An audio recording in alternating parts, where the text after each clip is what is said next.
Bago ka? Yes po, new transferee. Miss Asuncion. Ace na lang po. Naglalaro ka ba ng volleyball? Basketball lang po. Wala kasing basketball team dito eh. Nakaka-tomboy daw. Ayaw mong subukan?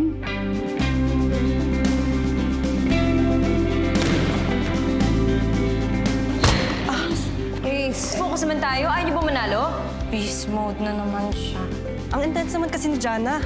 Parang sinasayang ko lang yung buhay ko sa volleyball. Parang wala naman akong future.